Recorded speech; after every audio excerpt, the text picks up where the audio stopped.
We will make two radios today. First, the completely bare bones, just the essential components. So this is the diagram. We will need a coil, a diode, and an earpiece and an antenna. This is okay if you just have one strong station in your vicinity. The next version is with this. We will add a capacitor which makes it somewhat more tunable. Okay, so let's get started. So now to build this, what we need is of course these essential parts. So we'll need a coil like this. I'll just talk about that coil. We'll need a variable capacitor for the second version. I'll tell you how to make it. We need a diode, which is this one. This is a germanium diode. We need a breadboard to make the connections, and we need a very sensitive earpiece because the signal is very feeble. There is no battery in it. We don't need this.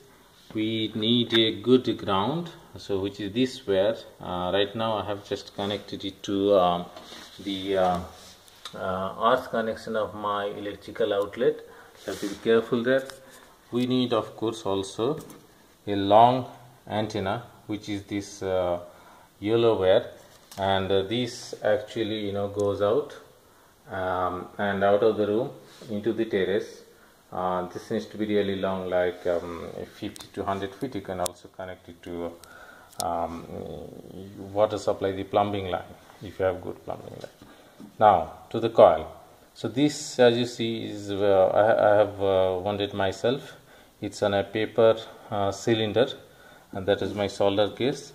I have used enamel wire, enameled copper well, which comes in bobbins like this. You can get to buy it in the market. This is the enamel copper well. It's about half millimeter thick, 24 SWG.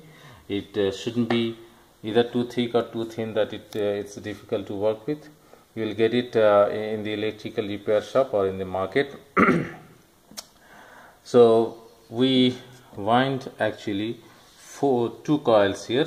One is this, you see the shorter one with about 25 turns, then there is about a millimeter gap, and then the longer one is about 90 to 100 turns.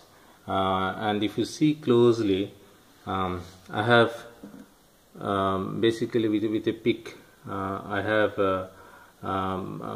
poked holes there to take the wires out, and that way the wires also stay in place. And I have used these masking tapes like this that you can get to buy in hardware store to keep things together. The smaller coils terminal come out these two terminals, and the longer coils terminal come out the other two terminals. You need the breadboard. If you have never worked with the breadboard, it's easy basically to make connections. The vertical lines are all connected inside, so if you stick two stuff in one of those vertical lines, they make a connection. I have shown the diode. This is the germanium diode that you will get to buy in electronic shop. Ask for a diode that's good for radio. They will give you one. Then the earpiece, because the signal is very feeble and there won't be any battery, so this needs to be really the earpiece needs to be really sensitive. So I have taken a buzzer, piezo buzzer, that you can get to buy in the market. You have to pry open this back disc, throw out all the electronics. What will be left in there is like a the bare bone piezo piece there. So you have to take out these connections, like I have done the connections, taken out the connections, and also I have attached a white tube, plastic tube, and a kind of a plastic ear pad with super glue. This one is just stuck on, that's it. So you need these, and let me first make the bare bones radio, and then we'll make the more elaborate one, okay, in the second video. The capacitor, I have basically wound a aluminium foil around a paper cylinder. There are two aluminum foils. They have to be about 10 mm by 10 mm dimension. The lower one is on right on the paper cylinder and held it in place with the masking tape. The outer one is actually owned on a piece of paper. Inside is paper and outside is aluminum, and the connections have been taken out by these wires. This is just the wire again held in place in contact with the aluminum foil with the masking tape, and the two terminals come out, and this thing can go up and down. As you can see, it can go up and down to vary the capacitor. In the first version, I'll make this circuit which is good for one station. In fact, you will hear all the stations, but the stronger one you will hear louder. So I have left one of the coils, the shorter coil, completely out, and to the longer coil, one end I have connected this antenna, and on the other end I have connected the earth wire. The earth wire is also taken close to this one but not yet connected. This is where I'll put my earpiece in. If you see, I'm putting it in here, so it will make a connection between that antenna and the ground.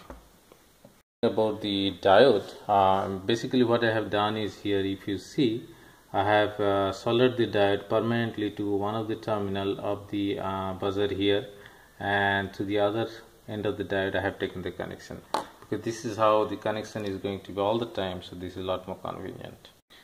Okay, and it should be working. Yes, I can hear it, so it's working. So this way you will hear all the stations. The stronger one you will hear better, and this is the simple version of the radio. Now we are making this radio, which is tunable by varying the capacitor.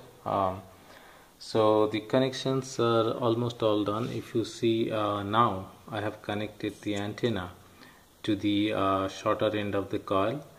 The common terminal of two coils goes to the earth connection, and also I have brought this upper end of the longer coil here. It's not connected to the ground, it's just sitting next to it. So now one end of this variable capacitor is connected to the ground, the other end will go to the top end of the coil, which is here, and then I connect the earpiece between these two. Basically one goes to the ground right here. Okay, and that should be it. I should hear something. If I don't hear something, basically I have to move this.